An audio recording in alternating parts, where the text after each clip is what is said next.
Hello listeners, this is Lee Price. This is Will Ford from Football 365. And you're listening, smartly, to At the Bridge Pod, a Chelsea FC podcast, although I would describe it as the Chelsea FC podcast. Magical from Eden Hazard! Kai Havertz in the Champions League final! Ivanovic! In the middle, it's just behind him, but it's tapped in by Hakim Ziyech. Matic with the ball driver! Matic takes the net off! Hat-trick hero! Cole Palmer wins an epic, sensational game! It's time for another episode of At the Bridge Pod, your number one Chelsea FC podcast. Coming up on this episode... Care about Clearlake. They don't care about us. All we care about is Chelsea FC. 1, 2, 3, 4. Oh, welcome back, everyone, to another episode of At the Bridge Pod. And I am your host, Mike, and I'm joined in a very snowy virtual room filled with lions. I have got Ollie, I've got Chris. Friday show on a Thursday. What are we looking forward to for this upcoming weekend that's 2 days long? I'm just looking to survive this fuck-off massive storm, to be honest, Mikey. It's Roberto Goretti. Yes. Yeah. I don't know where they get these names from. Maybe it's from slightly niche footballers or whatever. But if you're not one of our British listeners or don't know about what's going on in the UK at the moment, there's just a big storm coming in, like there always is, and so there's a lot of rain and snow at the moment. And that's just the politics. Hey. No. Also, for American listeners, it's a big storm by UK standards. Yeah, it's big by storm. American standards. It's nothing. It's honestly, an inch and a half. It's an aura-defining storm. It is an aura. We are probably hunkering down because of the storm Goretti that is bringing a blizzard. So, and I did, as I've teased, I did research into finding a footballer, as I did with Storm Claudia Pina and Roberto Goretti. He's a retired Italian CDM. He played for Napoli, Bologna, Como, many more Italian clubs, and he's currently working as the sporting director for Fiorentina.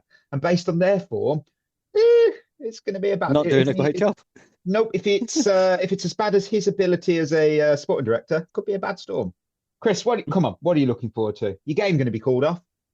Yeah, probably. I hate this time of year. I really do, because you were so happy about Christmas. He loves Christmas. Don't do that again. On, I Chris, will leave this pod, I swear to God. Now, please, somebody in the comments. Yeah, well, when you're involved in grassroots football, though, this is the worst. January and Feb are the worst time, because you just spend all week thinking, is the game going to be on or not? And that's horrible. Well, you could look at it in a different way. Either it'll be on or it won't. Well, those are the choices. Yeah, it's either going to be on or it's going to be off. I think that's really good. It's on until it's off. Well, I've got enough. I'm just about I don't know what I'm doing until this. If the snow sticks, lasts, I have no clue, no idea. What I do have a clue about is games of the weekend. Unless they're called off. Unless they're called off. I didn't think of that. Oh, shit. Oh, no. They're all wrecked. Because, first of all, 12:15 on Saturday is an FA Cup doubleheader. Because it's Cup Set Watch. It's Wolves hosting Shrewsbury. And based on that, both sides are in pretty grim form. Those Wolves have got back-to-back. Well, they've got back-to-back positive results. They've got 4 points from 2. So they're coming up. But it could be called off. So don't worry about that. At the same time, you've got Macclesfield taking on Crystal Palace, which could be called off. Yeah, that's off, definitely. 5:30 though, we can go to Germany where there'll be football being played, where there's a proper Bundesliga barn burner, third playing sixth, Bayer Leverkusen hosting Stuttgart. It's only 3 points separating them, so this should be a really fun fucking game. That'll be off. That won't be off. 12 o'clock on Sunday, I have got a full slate of WSL action, which is going to be called off. That'll be off. Yeah, that'll be off. We got Chelsea, West Ham. That's a big game. We'll be watching that. But it'll be off. So it'll be off. And then you can keep an eye on Manchester City versus Everton, which you won't be because it'll be off. 4-8. You can close out your weekend in style by putting your feet up and watching Inter Milan facing Napoli. Absolutely huge game that's going to be called off. That'll be off, yeah. No game's gone. They'll have heard something's happened to Goretti in the UK, and they'll call it off for like a memorial. It's got to be off. Fuck. Oh, right. I'm going to Shevva Shoutouts, and we're going to one of my favourite listeners from Denmark, Mads. Oh, funny how playing players in their best position gets the best out of them. In case you are Reece, then you shine wherever. With Enzo Fernandez, the logic is straightforward. His form has mirrored our inconsistency this season, and the underlying tactical reasons are clear. When Enzo is liberated from primary defensive responsibility, his impact improves. He's not defensive-minded enough, lacks elite recovery pace, and I'd love to see him in front of Santos and Moise Caicedo. Palmer on the right too. I don't think anyone could disagree with playing players in the right places, can we? No, and he is right. Enzo, as good as he is in a lot of phases of the game, he's just not built for defence. He's just not physical enough, you know. No. Yeah, and now, Chris, I've got someone who's talking about you, so I've included it. Oh dear! Oh, what a shock! You know who it is. He knows. Chris already knew as soon as I said that. And when I teased it earlier about him potentially, when he was like, "Oh, I'm going to leave the show," oh, I don't know. So Chris's best friend, best man at his wedding, KP, has said, "Chris, make sure you don't have Maresca on the loser list as a habit. Oh, look, new manager, same issues. And now behind Brentford and level on points with Fulham. Palmer, another stinker on right wing, makes you think if the issue is bigger than just sacking the manager." I mean, we haven't got a new we have got a new manager, but he weren't in charge of the game, was he? That's a stupid comment. Also, like, to come to Chris's defence here, KP. I'm going to get a comment now. You know, it's not like suddenly you sack a manager and suddenly everything that manager did just disappears overnight either. Exactly. Like, you know, there's going to be some, you know, bleed over Hangover. in terms of always, you know, or like people say, like muscle memory, right? You know, from the previous coach. So, you know, wind your neck in, fella, leave him alone. Well, in fairness, it won't matter anyway, because whenever Maresca gets another job, KP will go and support them. Oh my word! That's spicy. That is a spicy one. That is. Pew, pew, pew, pew, pew. Thank you, though. Thank you for your reviews, your thoughts, and everything you shove in the Spotify comments. And of course, if you want yours read out or get a chance to get them read out, head over to Spotify, drop a comment on this episode. And I'm going to plug the Discord again because I didn't even wrote it in the script, though I'm plugging it because it always does well. Great community. It's in the little comments, not in the comments, it's in the description of this episode. So click on it. You'll get the link to join the Discord. It's a great community. It's over 300 odd people now. And it's amazing. It's never called off. It's never called off. It's always on. And if you can't find it, if the link doesn't work or whatever, just drop us an Instagram DM and I'll give you the link because I've had some people say it's not working. So I think it's just a Spotify thing. So yeah. A quick shout out to our partners Head in the Game who have some brilliant upcoming sessions starting in January of the new year 2026. They are running multiple completely free programs focused on combining physical activity with mental well-being, all in that supportive, no pressure environment that you know and trust. First up, it's their 12-week men's mental fitness football program. It's a mixed ability space where the scoreline doesn't matter, but the conversation does. It's open to men aged 18 or over, completely free, and a great way to build a healthy routine for the new year. That's starting on Monday, the 19th of January, 2026. It's at 8 p.m. at Hurstmere School, 3G in Sidcup. And they're also running free flexible football with mental health support at Lee Academy 3G in Erith. Whether you want to just talk or just play, you'll find a very welcoming group of lads and a very, very great atmosphere. That beginning on Thursday, the 15th of January, 2026. And it's at 7:30, so no pressure, there's no cost, just football and support every week. What more could you ask for? And finally, for anyone aged 50 or over, maybe your dad, your granddad, your nan, your mum, Head in the Game are launching a fantastic new Yoga for Living Well program. These sessions are gentle, social, and designed to help you get active, meet new people, and just boost your well-being. They run every Thursday at 11:15 a.m, starting the 15th of January at the Bradbury Centre on Reculver Road in Herne Bay. So, for full details and to get involved, head over to headinthegame.co.uk. With that, news.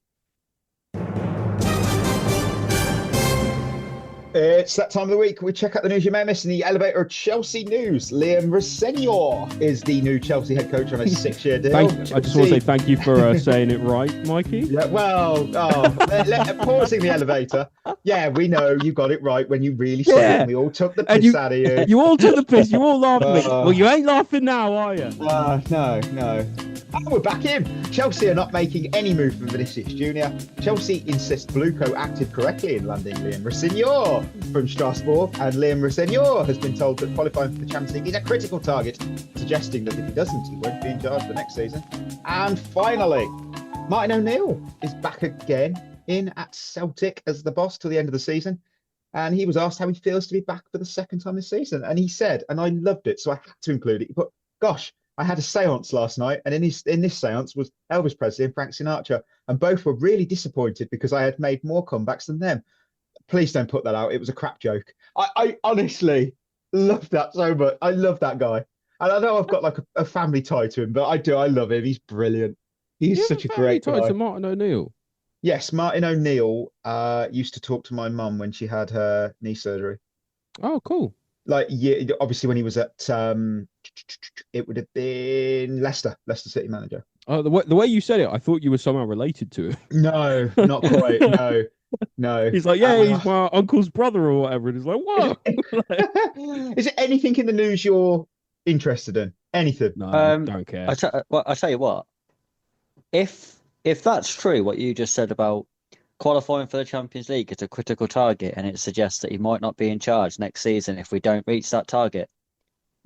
Why give him a 6-year contract then? Yes, it's interesting. Well, he's got a break. Why not? Because they're going to review it at the end of every season, which is like, okay. Right. So it's like a 1-year rolling contract. It's not a real 6-year deal. Yeah, not a real deal. Yeah, not a real deal.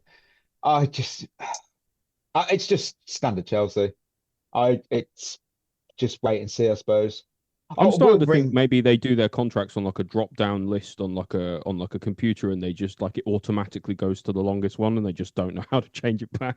I've got a feeling that they don't know what they're doing. Really, Mikey? How dare you? It's a big shit. Can I just say, there's one news story that's not Chelsea related that I'm just going to say. The Thomas Frank and Arsenal Cup thing. Get a grip. Seriously, how is that? That's all over the news going, is this going to be the end for him? Because he was it's a fucking coffee cup. Who gives a shit? Ridiculous, isn't it? It's so ridiculous. Was this a message to the board? Did he know? Was someone setting him up? Who cares? It's a coffee cup. Oh, fuck off. Do you know, I always think it's even more stupid when you consider that there's probably people who have played for Tottenham who was Arsenal fans. Yeah. You know what I mean? Like, who gives a fuck what cup he's drinking out of? I couldn't give a shit.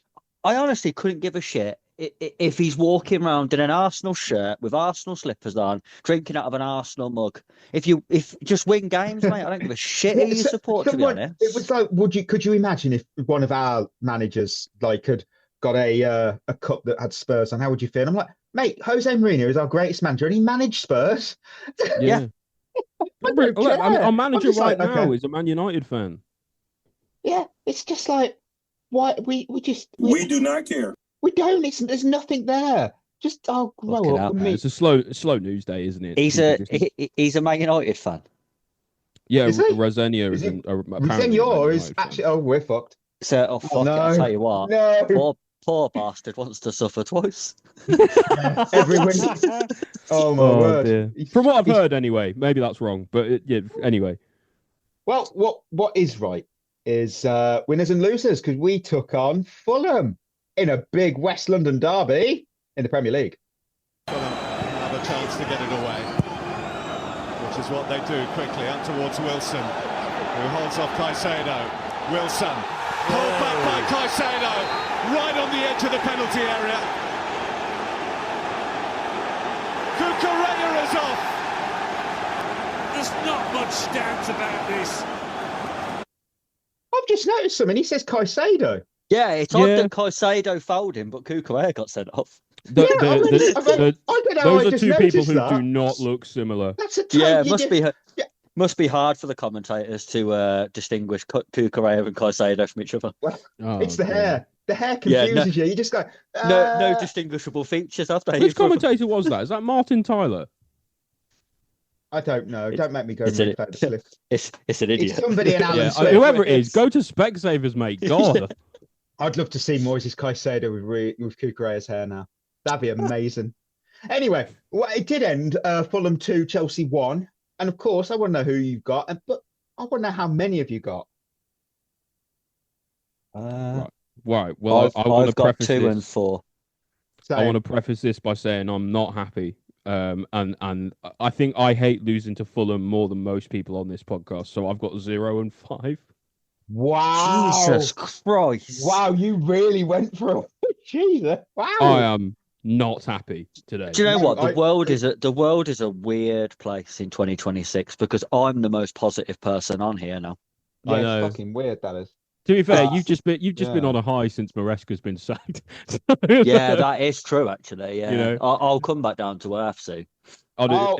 Trust me. First game of Rosenior's tenure, we'll have Chris back. I'd like to announce that the commentator was Bill Leslie and Alan Smith. So that was Right, Bill Leslie, please go to Specsavers. Yeah. Different player. Anyway, 2 and 4.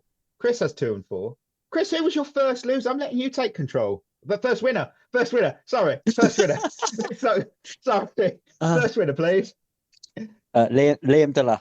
He's on mine. He just made it. He bloody just made it. Yeah. Mr. Sitter, though, didn't he? Yeah, he'd have been on the losers list had he not made up for missing the sitter. He was close.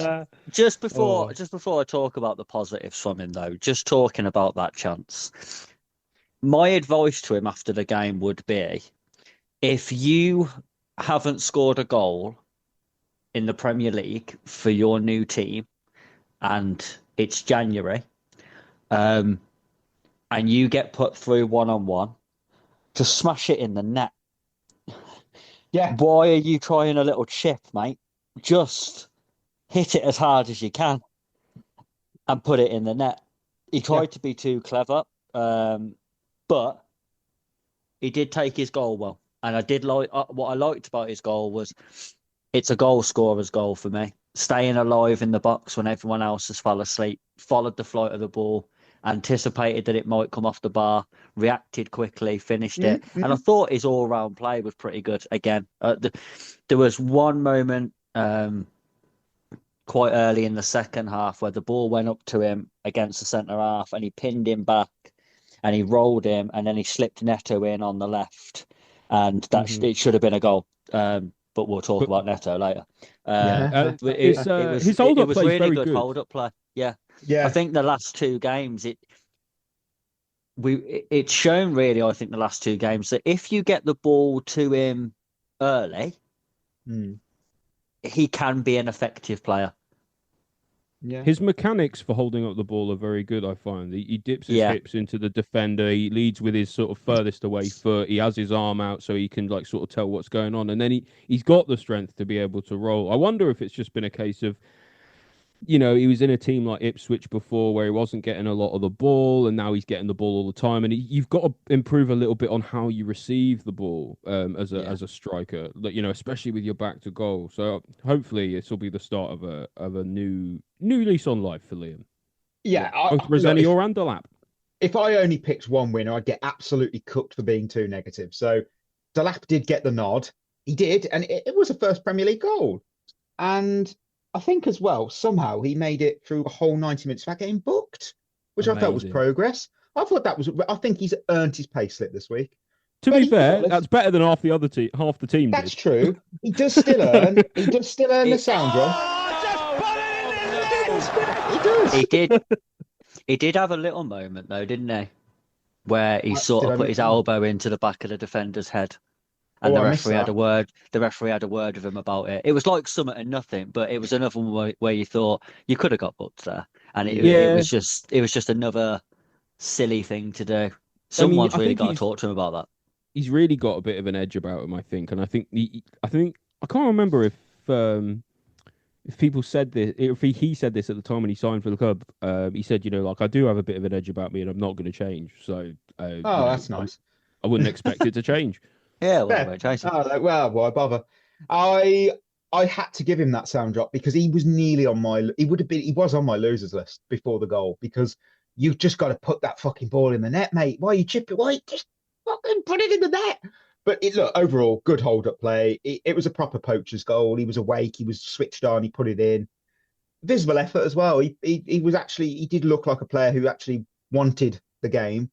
And you know what? In fact, that is actually back-to-back games where when he's played, he's shown something that resembles some quality. And I've got to tip my hat to that. My second winner was Chelsea's away support. That was outstanding. Absolutely. Yeah. Always is outstanding. And look, the away end, of course. The away end said everything that needs to be said loudly, clearly, with Pedro Barley sat right there in the stands, which I liked. Chants, obviously, of Roman Abramovich. We had fuck off Barley. We had we don't care about Clearlake. They don't care about us. All we care about is Chelsea FC. That bang on the money. Look, Chelsea fans do want them out. Strasbourg fans want them out. I just would say this: you just can't have a one-off wave of anger and frustration. You need to be consistent every week. I'm not saying you're not going to. It's just that pressure. I would love to see a world where multi-club ownership is just outlawed because at the moment, yes, it benefits Chelsea. It has benefited us. We've poaching. It's not even poaching, is it? We're literally just getting promoted to the London office, aren't you? From the French office. That's what it feels like. And yeah, it's nice. It's not for Strasbourg though. Because they're basically it's one of them, isn't it? What are we? Well, if you're a good player, you're going to be sold to Chelsea. You're not really our player. And I do understand the upset and frustration. I kind of get it. But at the same time, what I would say to Strasbourg is if it wasn't for the multi-club model, they'd be 14th in Ligue 1, where they were before. They've made it clear they don't care. Yeah, I think they'd prefer it, a lot of their ultras and fans and stuff. I do get it, because imagine if it was us. I think of the Real Madrid thing. However, all our best players stay with us for 2 years and then move on to Real Madrid if they're really good. But see, the thing is that when you look at it, every club is a feeder club for somebody. Yeah. Except Real Madrid. Club, except for Real Madrid. Yeah. Every single elite club is a feeder club for Real Madrid. Because every single elite player wants to go to Real Madrid at some point. And maybe Barcelona if they ever have any money again. But and then you have Brighton are a feeder club for us. And teams in the Championship are a feeder club for Brighton. That's how football works, isn't it? So I kind of get it, but at the same time, I don't think you can celebrate being in Europe and then moaning about, now we're in Europe, we want to kick on, we don't want to be a feeder club for Chelsea, when the only reason you're there is because you're a feeder club for Chelsea and half of our players play for you. I think for them though as well, like the thing is, and what I can see for them is it's like the inevitability of it. Like I can see why their fans are saying like, why are we ever going to support any of these players? Why are we going to support the manager? Because if people overperform, there's a pathway straight to another club immediately where it's like streamlined. Whereas if you've at least got the pick of the market, there's every chance a player doesn't go and they can stay and they can choose to stay. Yeah. So it's, I don't know, it's why the multi-club version is slightly different, I think. Well, Chris, who's your only other winner? Cole Palmer. Second half, Cole Palmer. Yeah. First half. I hope so. I didn't see the first half in full because I Neither was did coaching. So I can't judge. So I just judged it on what I watched. And second half, I thought from the start of the second half until he went off, I seen a Cole Palmer that was trying to make things happen again. Wanting to get on the ball, wanting to go past people, wanting to make things happen, trying to create for the team, which is a version of him I don't think we've seen a lot of. His quality still wasn't good enough. He was trying it, but it weren't working. But I think he deserves some credit for at least trying to be that talisman in the second half when we needed somebody. And he did. He did try it at least. I think Pedro Neto was doing the same thing, Chris. No, he fucking wasn't. Pedro Neto got Fulham's man of the match. I don't know what you're talking about. To be fair, actually, I didn't scroll down my page. I have a third winner, and it was Pedro Neto, who I thought put in one of. It was a generational performance that I don't think we'll ever see the likes of again. He was absolute. Everything he did. You're right. Yeah. Fulham will never see a performance that positive for them again. No. We go winners to losers. I'm going to go with the obvious. I'll have to start, even though I know Ollie's got so many. Mark Cucurella, he's an instant loser. He's on our list. Of course he is. He's on mine. I said it in the Discord. I meant it. It's our 5th red card of the season. 5th. That's 5th. It's insanity. Look, Cucurella he's a top level experienced player, and he knows exactly what he's doing there. He was hanging on to Harry Wilson like a cheap suit in that situation, and it was just indefensible. Look, his reaction's even worse. It's like, oh, I'm hard done, but mate, you know what you did. Any foul there when he's through on goal, it's a straight red. You know it is, and for me, you've got to trust your goalkeeper, because even more so, this isn't last season Sanchez. This is a Sanchez who's been excellent, and even then, if he couldn't stop it, I'd rather be 1-0 down with 70 minutes to play than a man down for 70 minutes. Mark Cucurella, this was a moment where his brain turned off like a light switch, pure and simple. It was so avoidable. Do you know what's annoying?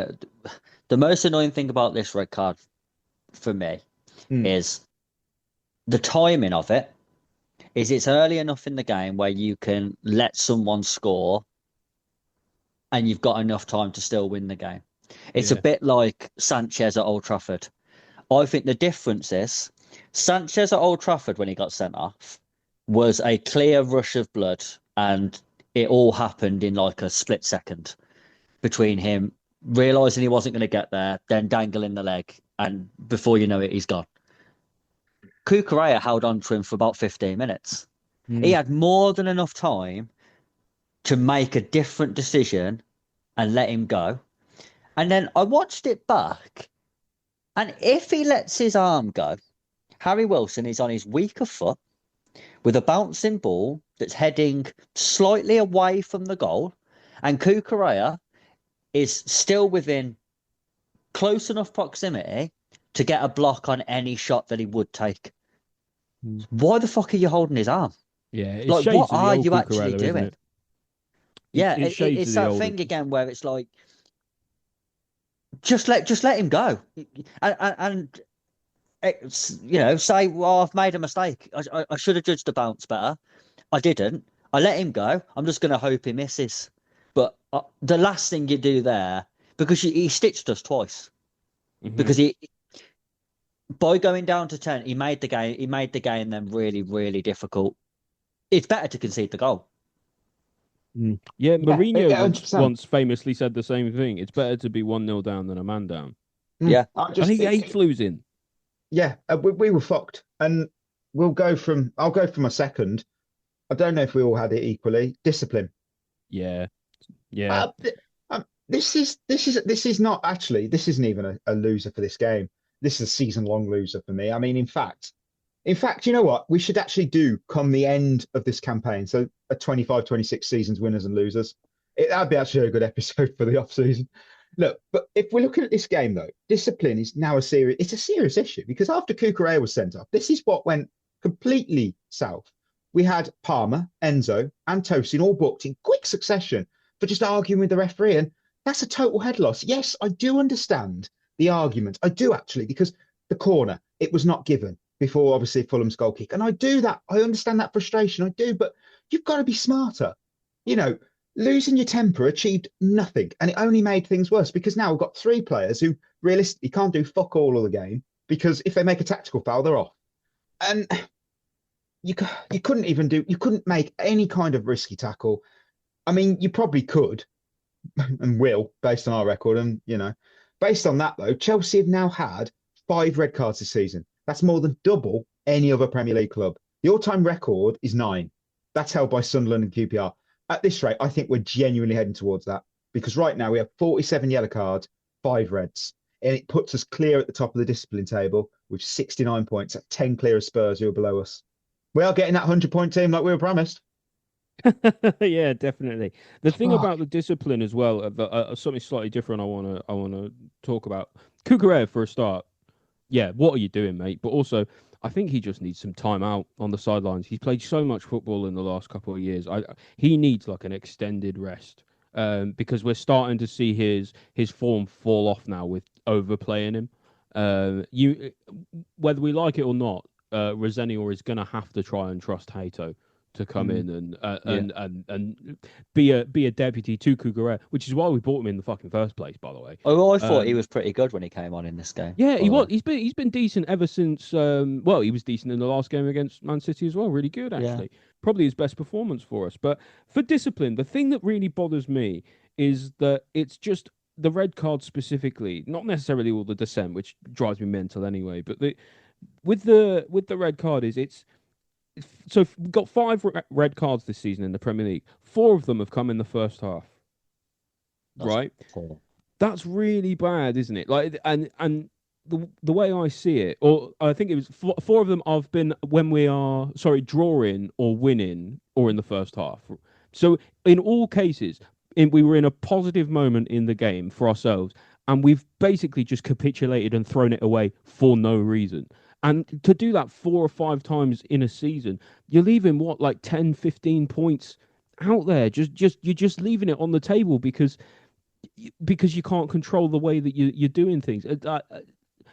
Rosenior's, he's going to have to be a miracle worker to work and get this team back in a disciplined sense, because at the moment, I don't think I've seen a team that is less disciplined than this in a Chelsea side, maybe ever. Maybe Ancelotti's side. Back in the day, at 08, 09, they were pretty bad. They were pretty, bad-tempered. But they were also at the top of the Premier League, doing everything they were supposed to be doing, being hard to beat and winning games in a different time. We've got to get a handle on it, otherwise it's going to get worse. Do you know what I hate about the discipline thing, though? I hate the experience excuse that people keep throwing around. Yeah, they've been playing football for so long. Yeah, I don't agree with that at all. I don't think you can look at a disciplinary problem and say it's because they're inexperienced. It's not because they're inexperienced. It's because we don't have natural leaders. Yeah, it's because there's no one to tell them fucking knock it off. Yeah, the issue is not a lack of experience. It's a lack of leadership. Like you just said. So Cucurella gets sent off. One of the first people to get booked for dissent after that is Enzo Fernandez, who's meant to be your leader. He was captain, and he gets booked instantly. What are you doing? You're the one who's meant to calm us. He's allowed to talk to the ref, isn't he? Well, yeah, exactly. So what did he say? But this is what I mean. So it's not a lack of experience; it's a lack of leadership, and it's a lack of accountability. I think. I think you have to have a level. In the most successful teams, I think you have 1 or 2, maybe more, players who will hold the rest of the team to a standard that if you don't reach, you kind of fear them. And I think is a good example of that. Obviously, as the captain, but I think that's what we're lacking. Real leaders who, when they go back in the dressing room, aren't going to keep putting their arms around each other saying, "Oh, it's all right, mate, unlucky." No, it's not unlucky. It's a fucking stupid decision and you cost us the game. What are you doing? I don't think there's enough of that anymore. I think it's all too nice now. They're all walking in going, "Oh, it's okay." Managers shaking hands. This isn't just a Chelsea thing, by the way. This is a football thing now. Managers shaking hands of players who get sent off. What are you doing? Why are you saying? What are you? He's been sent off. Yeah, he's ruined your day and your plan. Yeah, unless it's a red card that shouldn't be a red card, then I think, fair enough. If it's harsh, then fair enough. If it's something like Cucurella did, don't shake his hand, slap him in the face, man. Yeah. I don't think you can do that. I think you get sent off yourself. Couldn't agree more, to be honest with you. I see where you're coming from. Chris, was that a loser for you or? No, it wasn't, no. Okay, who's your second loser? Pedro Neto. He's on mine. He's got to be. He's on mine. Absolutely horrendous display. I don't understand how he keeps playing 90 minutes. I don't understand how he keeps playing 9 minutes, let alone 90. Wow. No word of a lie. I think this, against Fulham, this might be as bad a performance as Bakayoko against Watford. Oh.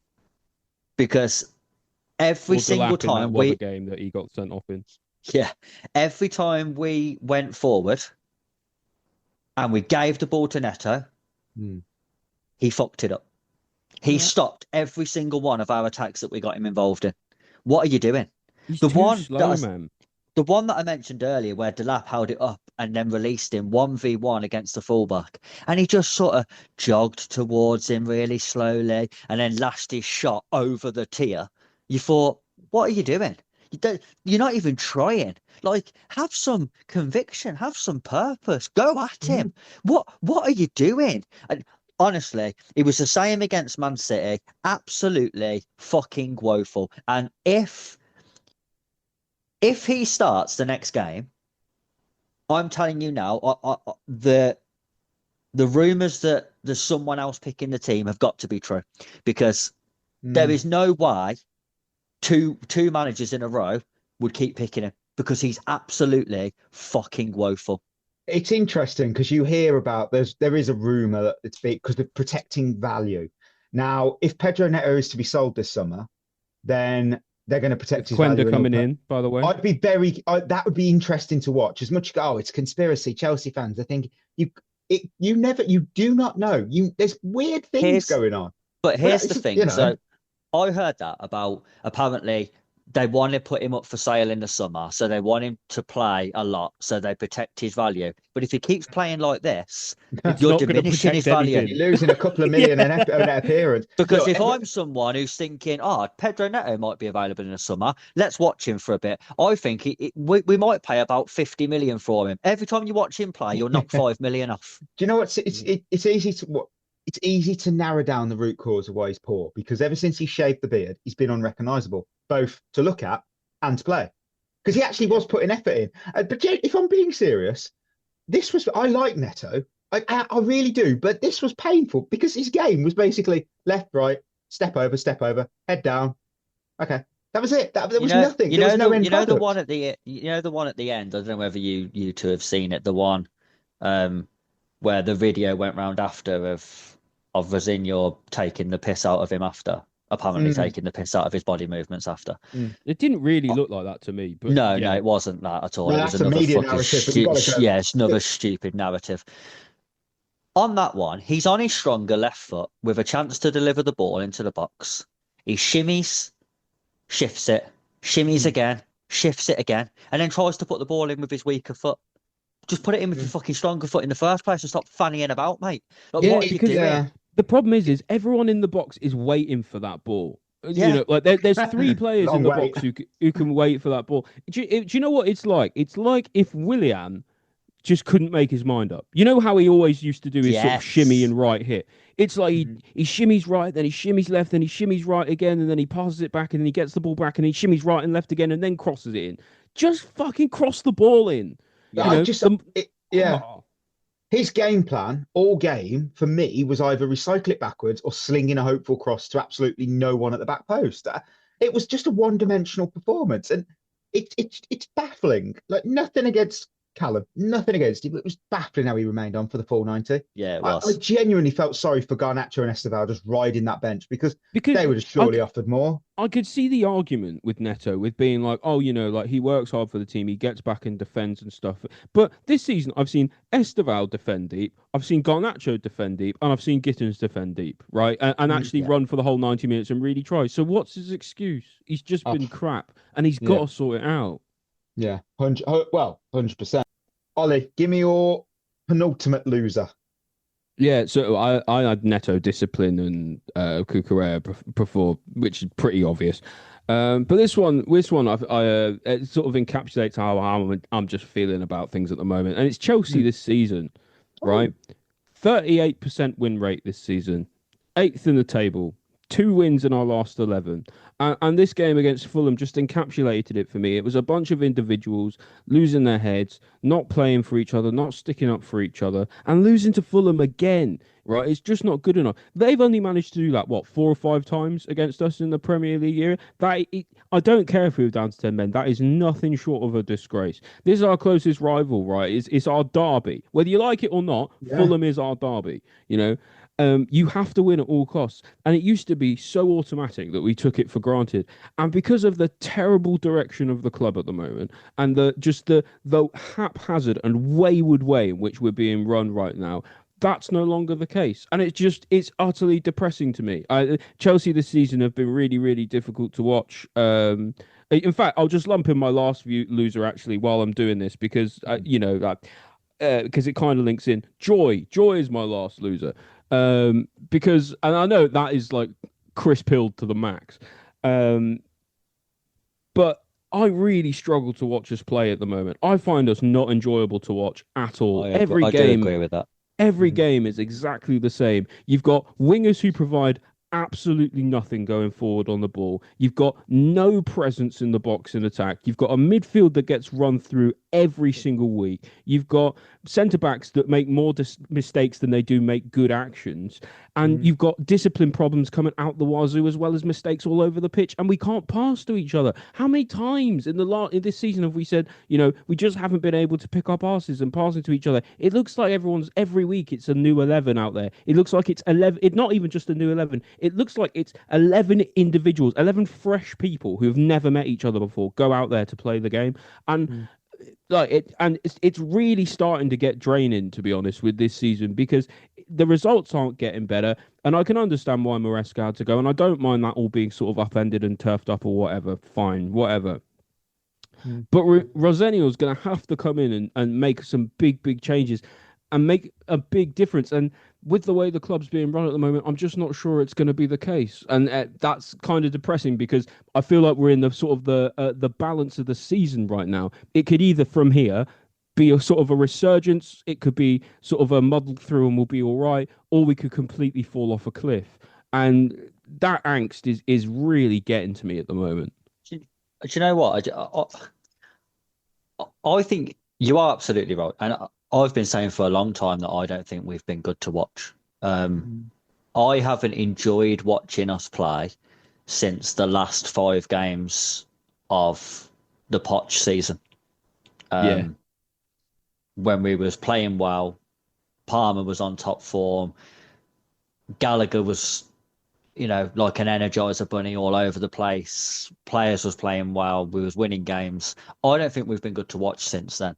And the funny thing is, the difference is that the minute we switch to this possession-based football, now people don't want to hear it because it's modern and trendy to want to play possession-based football. But the reality is, the only fans who enjoy watching their team play possession-based football are the ones who are winning.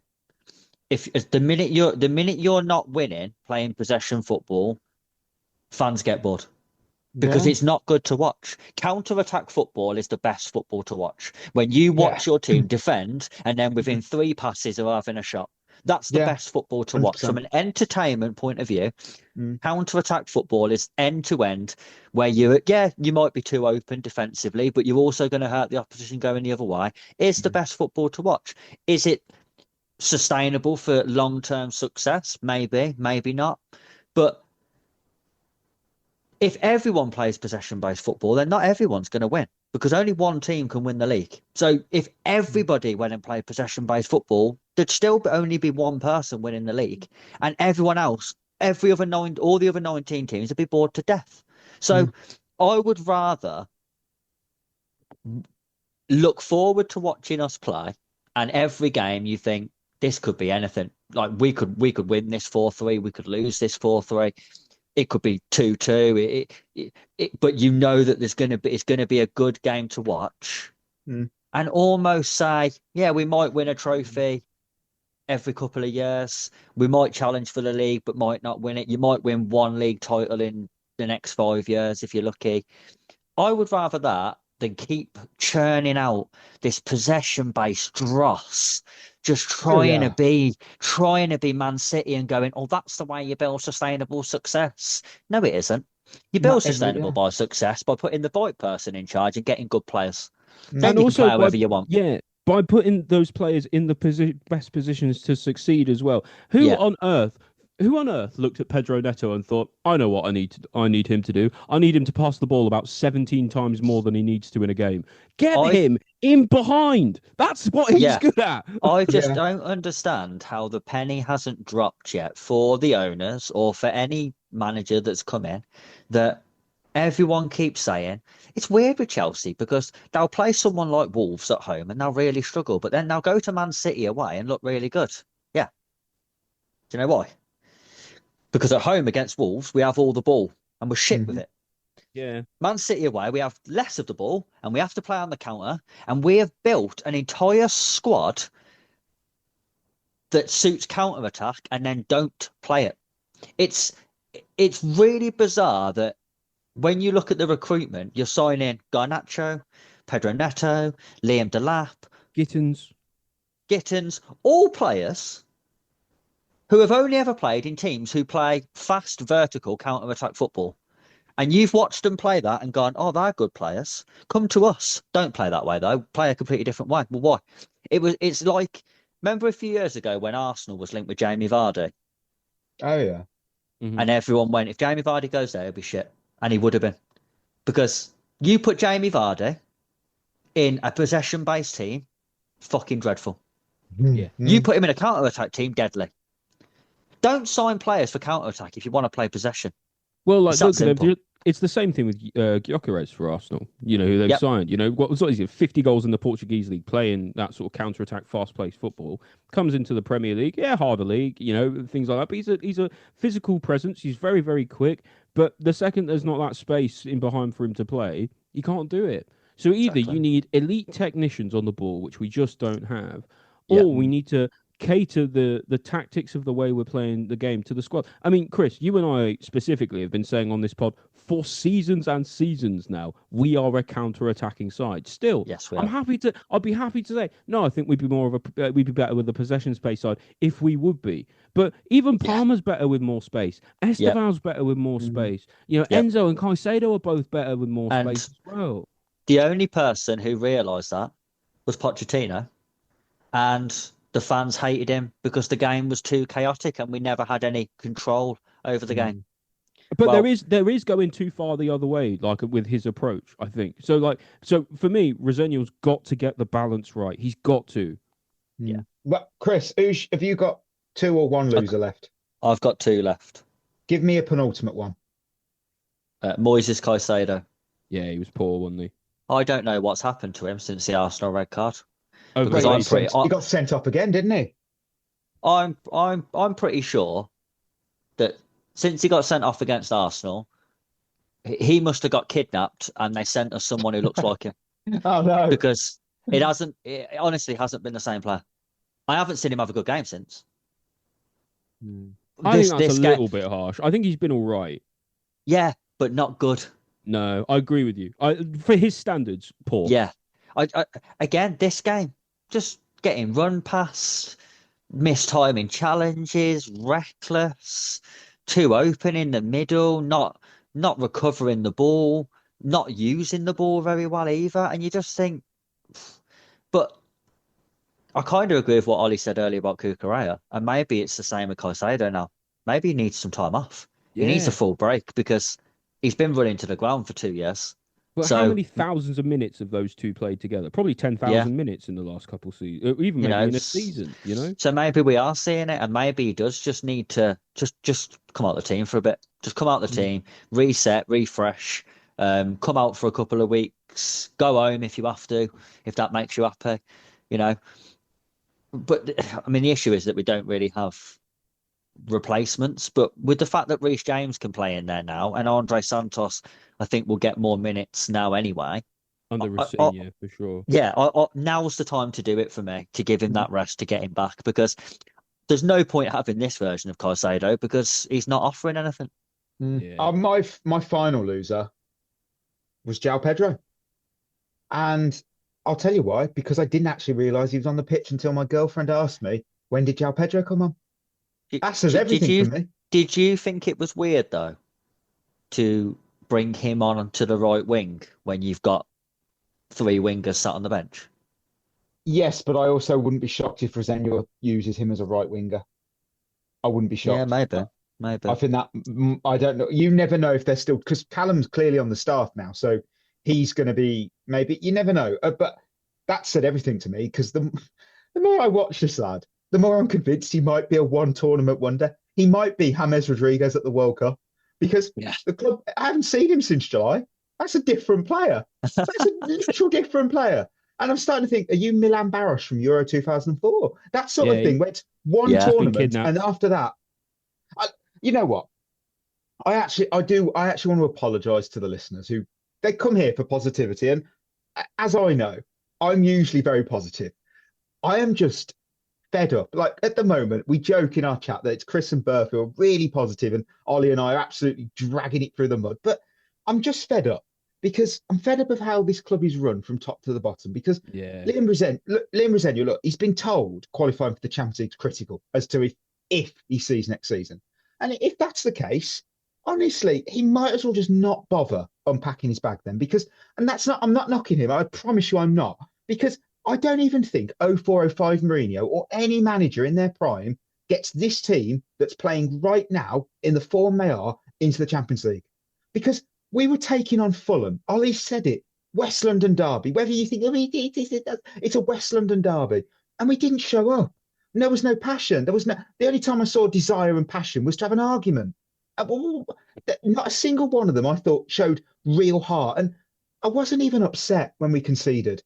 My girlfriend looked at me when we went 1-0 down and then 2-1 down. I didn't even flinch, and I didn't even smile when Delap scored because I knew what was on the horizon. This team looks like they couldn't give a shit, and it was a true embarrassment. And for me, this season has been strong anaesthetic. It's just numb. I don't feel. It's like, what are we doing? That comes from the top down.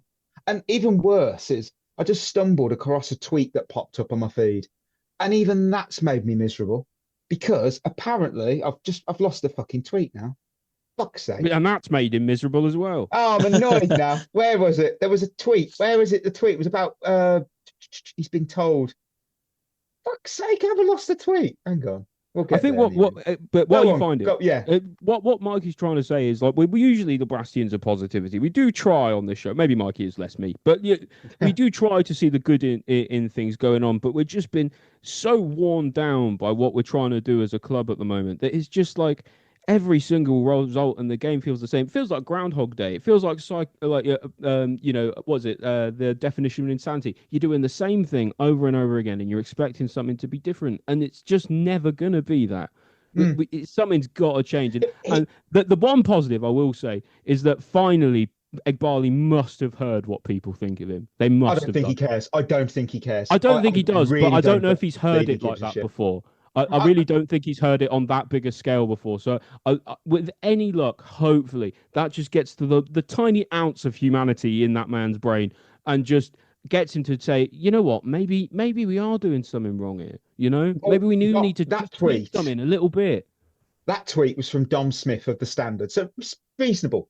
And it was Chelsea believe Liam Rosenior will be better at rotating the Maresca and accepting medical staff's word as final. Oh, yeah, that wound me up. Maresca became emboldened, felt he deserved more power after delivering trophies, but that is not how things work at Stamford Bridge, where boardroom trumps dug out every time. Head coaches are dispensable.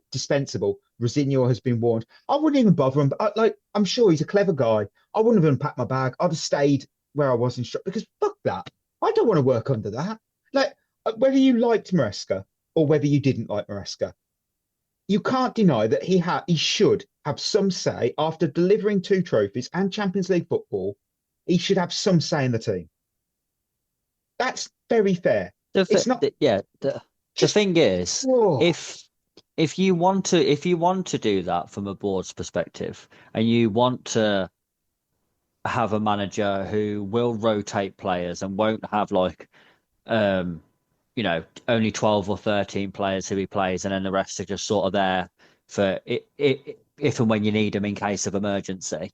And you're going to say to the medical department, right, you're going to essentially decide who's available and who isn't, and then the manager can pick a team out of the ones you give him. If you're going to do that, you've got to give your manager a fucking good squad then. Yeah, you've got to sign some good fucking players then for a change. My God, honestly, it's baffling. It's like someone's telling you how to play your hands in poker, but they're choosing which cards you get to pick. Yeah. Yeah. You know, and all they're giving you is 2s and 3s and stuff, rather than nothing that matches up with the Texas Hold'em on the river and the run or whatever. Like it's crazy to me that this is the way that we're running things, because no one, and I get it, no other club does a lot of things that we do, and we still have seen some trophies, some success, but that almost feels like it's almost been despite the board, not because of it, and that's what's getting to me. It just blows my mind how you could expect you're dispensable. Look, Ed Barley, if you think that, and that's how the club's running, fair enough. Put your jacket on and get in the dugout. You're the manager, because you decide everything else. Prove it. Prove you know more than everyone else.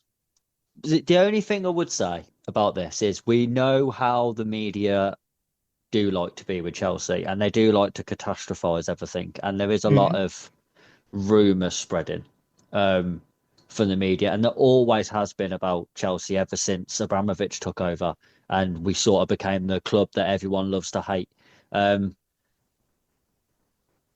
the thing is, with that, you've got to look at it and say, from a board's perspective, if there's so much noise around, you've got to change what you're doing, because not all of these people can be wrong. And if you see your head coaches as dispensable, that's fine, but don't give them 6-year deals then.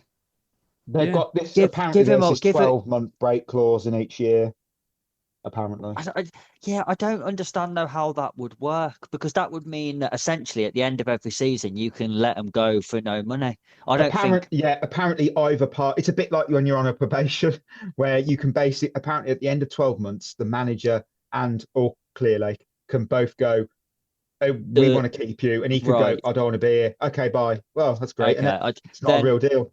What I would say is, I think all Chelsea fans have got to accept now then that we are going to change manager every year, every 12 to 18 months. It feels like it. It's mad. Proper Chelsea, that. Yeah, it's proper. Yeah. Oh, Chris, who's your final losers? Just one left. Reactions. Some of the reactions to this game, I think, have been a little bit over the top. I think. How dare you, Chris? You're too positive. Fuck off. The main reaction that I've seen today that I think is the stupidest comment to make at the moment is how losing last night means Champions League qualification is over. We're 3 points off fourth. If you're 3 points off anything, it's just a very tight league, isn't it? Yeah, and what people don't take into account is I think if we're 8th in the league, okay, and you're 6 or 7 points off top 4, and those teams in the top 5 are very consistent and not dropping many points, then I think you can say that's going to be tough now. We're 3 points off 4th against a load of other teams who aren't consistent. Liverpool are dropping points. Everyone this season. Yeah. Liverpool dropping points right, left, and centre. Man United couldn't beat Burnley last night. Man City couldn't beat Leeds or whatever. Man City have drew 3 games in a row. Brentford are up there, but they're on a good run of form that everyone that isn't going to last. They're going to go on a run where they lose 3 in a row soon. Every other team up there is inconsistent as well. So to say that the season's over before the new managers even come in and played a game, when we're still in the FA Cup, still in the Champions League, still in the League Cup, and 3 points off 4th, I just think is, again, just catastrophising it a little, because they're sat there now saying the season's over, but if he comes in and he beats Charlton and he beats Arsenal and he beats Brentford, and then he beats Palace, and then we beat Paphos, all of a sudden everyone will go, oh, yeah, season's back on, we could finish 3rd. Yeah. You know what I mean? It's that don't assume that the season's over when you lose a game, and don't assume that you're going to win the Champions League if we beat Paphos. You know what I mean? It's have a bit of balance to it.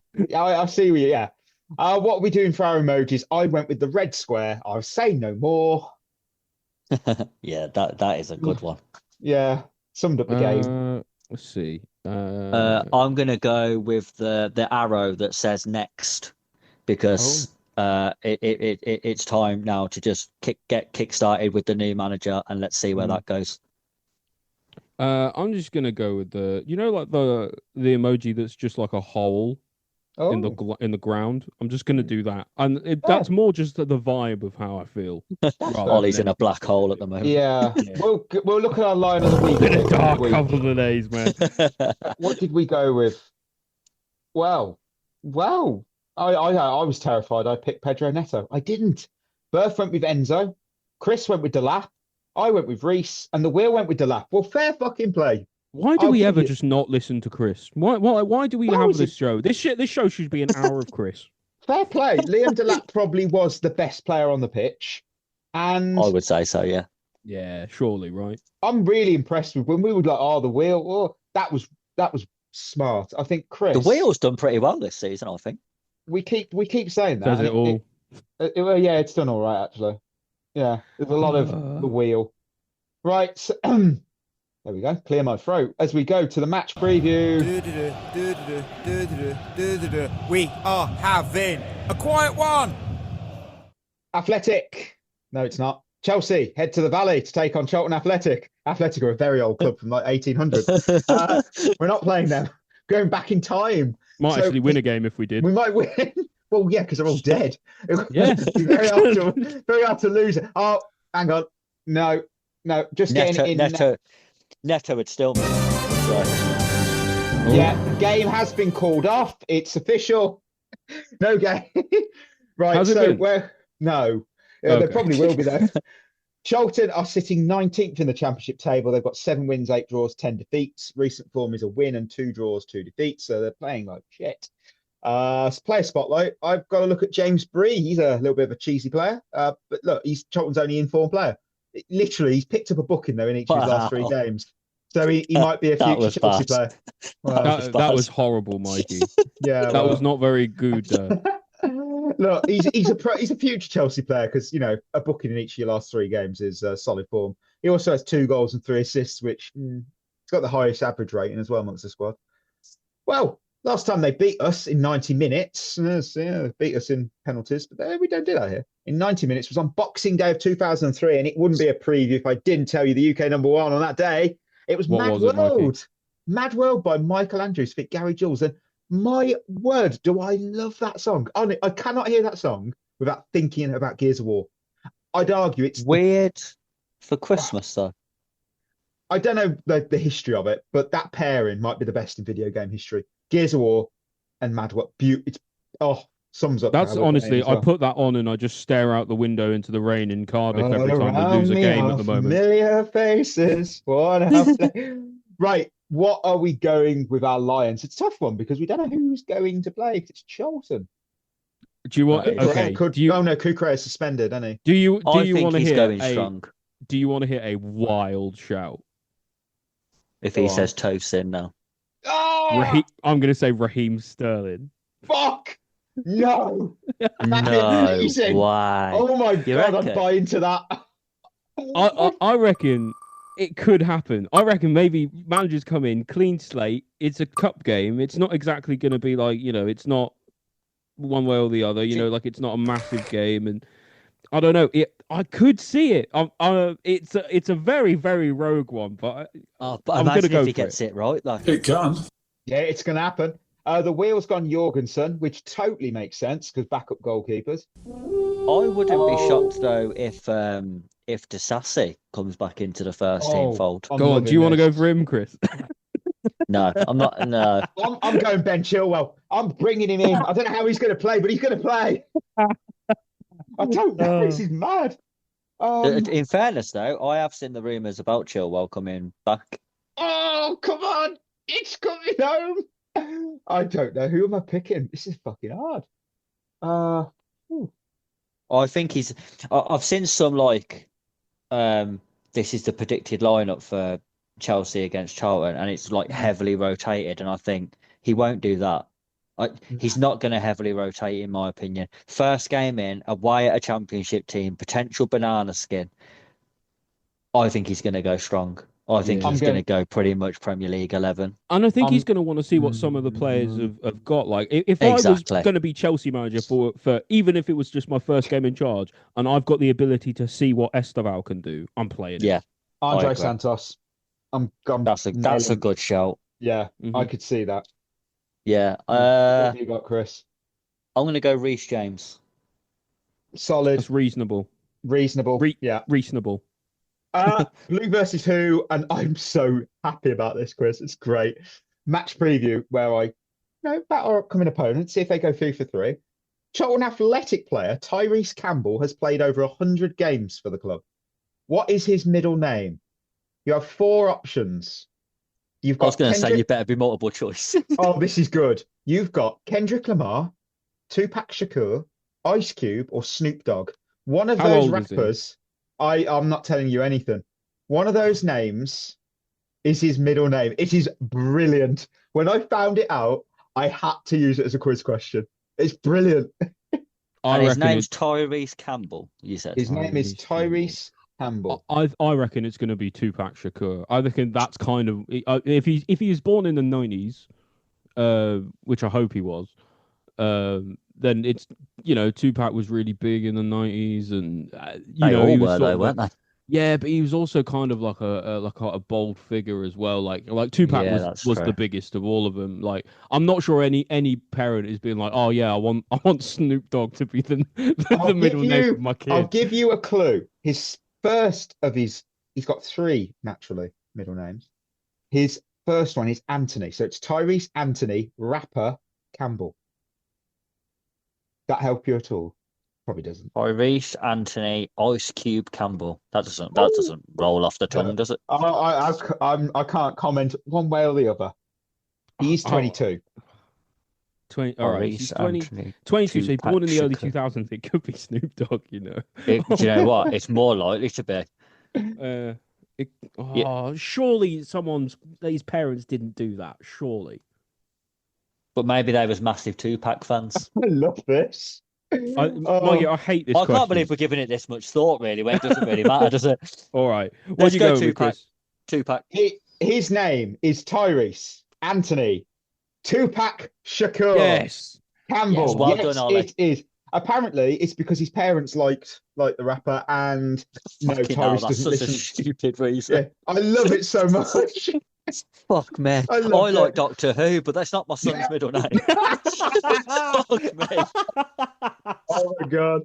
Number 2, Chelsea beat Charlton 4-1 at the Bridge on the 11th of January 2003. What made this particular game infamous? Say that again, sorry. I zoned out then. Sorry. 2003, 11th of Jan, we've won 4-1 at the Bridge. But what is about this game was infamous? Is it Hmm. the game in which Claude Makelele scored his only goal? Oh, no, that's not why it's infamous. Infamous is the key word here. Infamous. It ended up where we got fined £5,000, which in today's money is 10 grand. I hate inflation. We've £5,000. We got fined for something in this game. Nothing to do with Pitch discipline. invasion? Nothing I to have do with no idea. discipline. This I have no was idea. the Stamford Beach Oh, game. the beach game. Yeah. It Yeah. How did that not game co- went yeah. ahead, I don't know. It was decided that the sandy beach-like surface, that is what the FA described, did not constitute an artificial surface within the meaning of the Premier League rules. And instead of agreeing Yeah. with Charlton's request to have the game replayed, they simply allowed the result to stand and fined us £5,000. Don't do it again. Basically. Look at listeners, if you haven't seen it, just Google Stamford Beach. It's brilliant. Just look at it. It's Yeah. a beach. It's brilliant. I like that. And of course, put these former Blues in order of when they first joined Charlton. We have Conor Gallagher, Scott Parker, Scott Sinclair, whose birth is sadly not on the show to talk about, Alexis Smirtin, and Ian Matson. So Gallagher, Scotty P, Scotty S, Alexi, and Matson. Okay, well, Matson's got to be the last one. 2020, you would be correct. Who was the fourth name? Sorry, Mikey. Smirtin, Alexis Alexis Smirtin. Smirtin. Champ? Is he? So- No, he's not a Champions League one. He's a Premier League one. So who's going to be who's going to be first out of Parker, Sinclair, and Smirtin, Chris? Uh, It's Bear in tough mind- because Smertin was with us in like 2004-ish, which was about the same time Scotty Parker was at Charlton. So, So it's Scott definitely Parker Sinclair, before Smertin. I think so, yeah. Scott Sinclair, I didn't even know played for Charlton. So that could be any time between his birth and now. Yeah, that's true. Yeah. It could have been last week. Well, no, any time between his birth and when Matson played for him, because we know he's lost. I think first is Scott Parker. 1997. So then Smertin, yeah. 2005. then Sinclair, then Gallagher. 2007, 2019, and then Matson at 2020. Absolutely nailed it. Quaresma's questions. Let's have a look. These were interesting. G Payne, Chilwell's got a chance to return to Chelsea after working with the new gaffer? Question mark.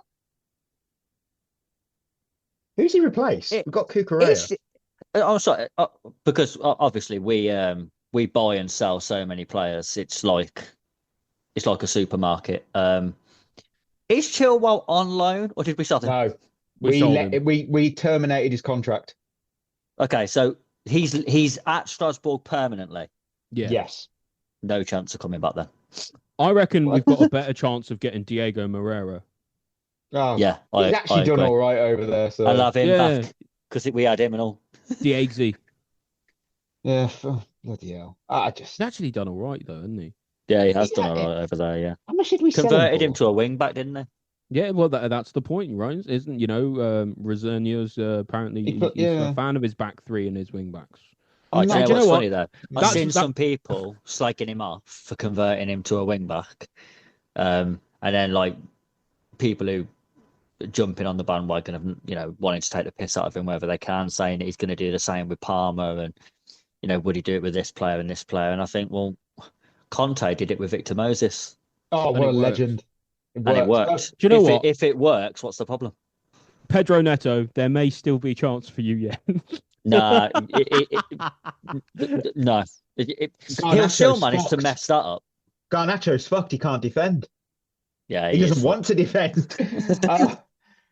On that note, that means Liam Rossignol is going to be out of a job because we've got to make Garnacho's. And so I'd market like value to stable. congratulate either Callum McFarlane or Gary O'Neill On the new job. taking the new Chelsea Amazing job.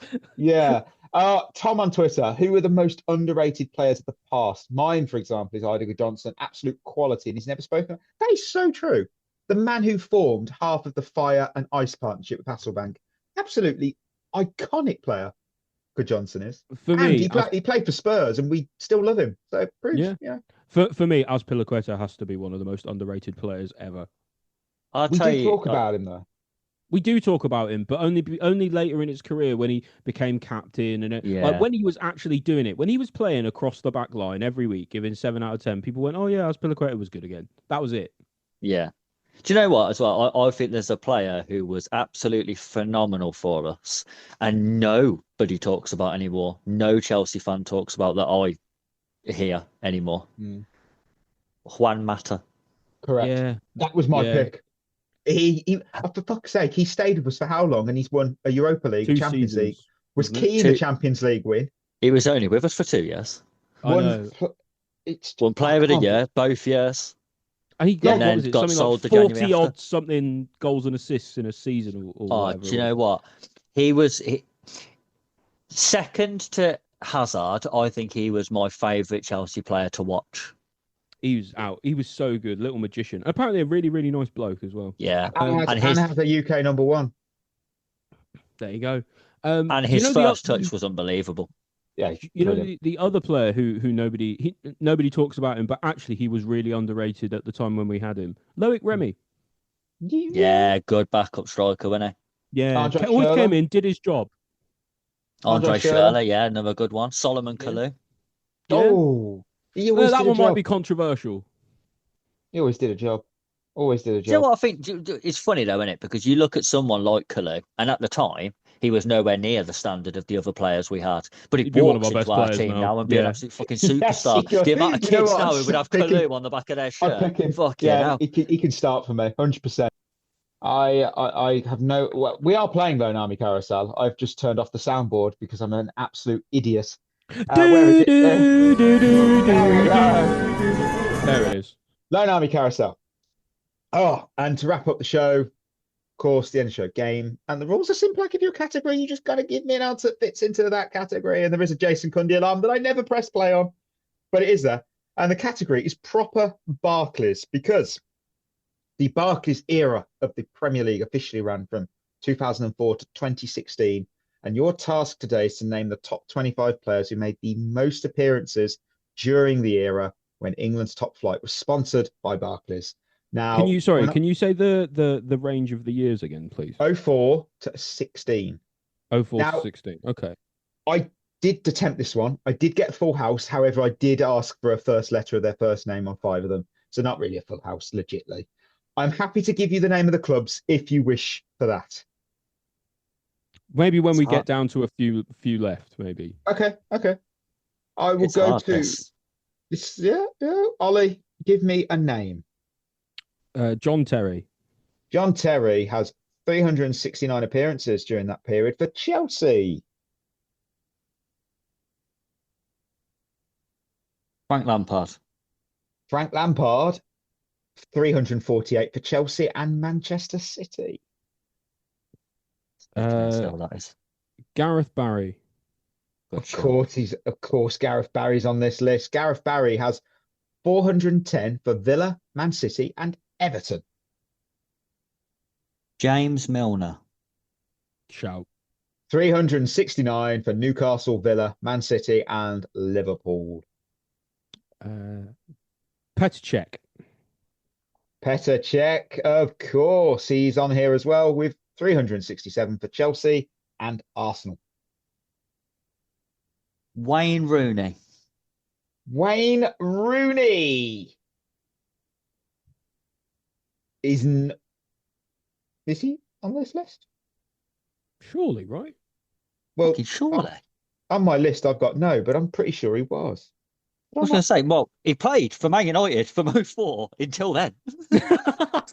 So I don't know what people want. And I don't think he never had like big injuries or anything, did he? Played played all the time. I'm going to go back to where I did the quiz. This is controversial, Mikey. That is mad. If he isn't in there, fine. I just think that's fucking bizarre. If he isn't. He made his Everton debut in 2003? He was at Man United. Immediately more or less went to Man United. Yeah. And he played for Everton every week before that. Hang on. Oh. I don't think he ever missed a season either, like a big chunk of a season with injury. I don't remember anyway. He is on the list. I've not scrolled down. Oh, Mikey, a Mickey Mouse operation. Come on, this is the Jorginho one where we had on it all over again. You had one job. 368 appearances. Wayne Rooney is on the list. Fuck's sake. Okay, I was going to kick off then. All right, back to me. I'll go Steven Gerrard. Oh, that's a good shout, by the way. Stevie Gerrard. He's not on the list. 334 appearances. He's on the list for Liverpool. Liverpool. You sure? He's on the one page. Fucking Rooney's at the bottom alphabetically, okay? So I didn't see him. But yeah, Rooney is on there, as is Stevie Gerrard. Ryan Giggs. Doesn't make the list. Ollie, you've claimed it. I think Ryan retired in 20... Gosh, when did he retire? 2012? He was still playing in 2012, 2013, wasn't he? I can't. He must have just barely missed out. Yeah, he must have just missed out. Yeah, he's not on it. Well, Ollie's grabbed that point. Well, I don't know. First. Oh, I did, didn't I? Yeah. All right. I had a few more. I had a few in my head about, because a lot of the goalkeepers we hadn't mentioned, and I reckon they will have done quite a lot. Let's have a look. I couldn't remember most of the goalkeepers, to be honest. Go on, Ollie. I was thinking about specifically in my head. I had Brad Friedel and Tim Howard. Brad Friedel, Blackburn, Villa, Spurs, 316, and Tim Howard, Man United, Everton, 367. Spot on. Wow. I'll give you the other players. Well, I won't give you them straight away. No, give us the clubs. I've got Tottenham, Everton, 305. Tottenham and Everton. During this period, they did play for other clubs outside of this period. Aaron Lennon. Aaron Lennon. Really? got- Did he play that many? What That's a crazy. shout that is, by the way. I never Aston would have got it. Villa, 322. This one really fucked me over. I could not guess it. I was just there going, don't know. Who played for Villa that many times? I was like, who? I can't. I was like, I couldn't. I was like, Olive Melberg. Nope. I'm like, who is this guy? No, I have no idea. Talksport. Gabby Agbonlahor. Yeah. Really? 300 Tottenham? Who gave him a career? Oh, well, 300 Tottenham. games. Portsmouth, Sunderland. That's quite easy, I think. Jermaine Defoe. Jermaine Defoe, 342. Man City, Birmingham. This caught me out as well. Couldn't get it at all. Man City and Blues. I couldn't Joe believe Hart. Yeah, I couldn't believe I couldn't get it. I was like, what is this? Man United, Sunderland, 344. John O'Shea. John O'Shea. Shout, mate. Bolton, West Ham, 326. Kevin Nolan. He's on there, but for Bolton, Newcastle, and West Ham, 296. Another Bolton and West Ham.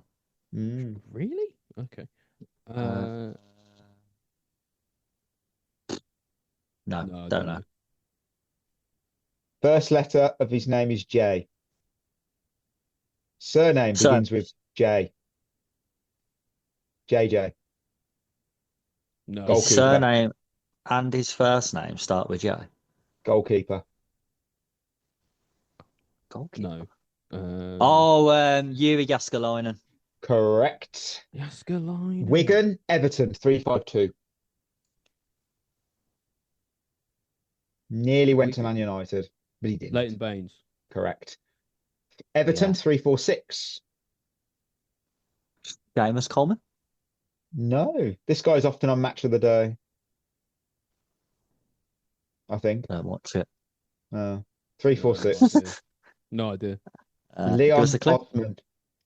Oh, Leon Osman. Yeah, fucking hell. Oh, this guy. Middlesbrough, Fulham, Chelsea, Leicester. Mark Schwarzer. Damn right. Yeah. Portsmouth, 310 that was. Portsmouth, Bolton, West Ham, Burnley, 294. Portsmouth, Bolton, West Ham and Burnley.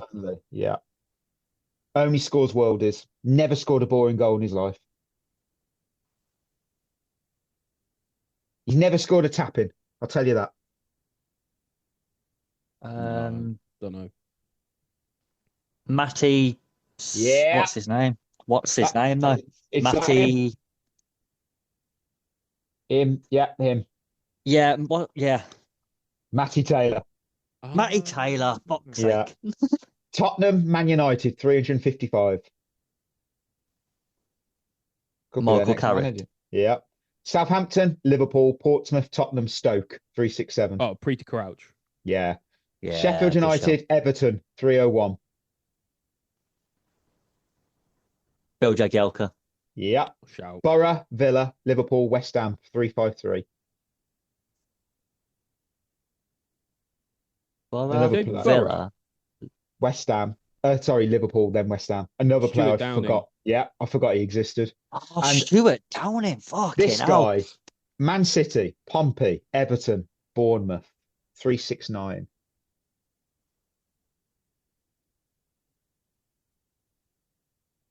Man City, Portsmouth. Benjani? No. Everton. No, it would have been Bournemouth. the other way, wouldn't it? And Everton. Bournemouth and Everton. No, I don't know. Sylvan Distan. That is spot on the money. He Nicely played done, Tim. 369 games in that period. He played a lot. He was like one of the most consistent. In fairness, all of those players was players who played every week. You know, before players was told they was tired and injured all the time, and players just fucking played football and got on with it. He just played. He just played football. Yeah, absolutely played football. That's up there with like John Terry, Gareth Barry, and that. Like, that's a lot of games. Yeah, I mean, he dislocated both his feet and he still played 90 minutes. Well known. Yeah, didn't just make that up. That's... listeners, we're at the end of another episode. Thank you as always for tuning in. Before we go, don't forget, proudly partner Head in the Game in mental health charity and football, sport, wellbeing and community. You can find more at headinthegame.co.uk. Treat yourself well. We'll be back on Monday. We've got winners and losers from Chelsea and Charlton Athletic. Hopefully a load of winners. So until next time, that'll be us. Signing off. You've been listening to At the Bridge Pod, a Chelsea FC podcast. Follow us on Twitter and Instagram by searching for At the Bridge Pod. And if you're listening on Apple or Spotify, leaving us a review is always appreciated.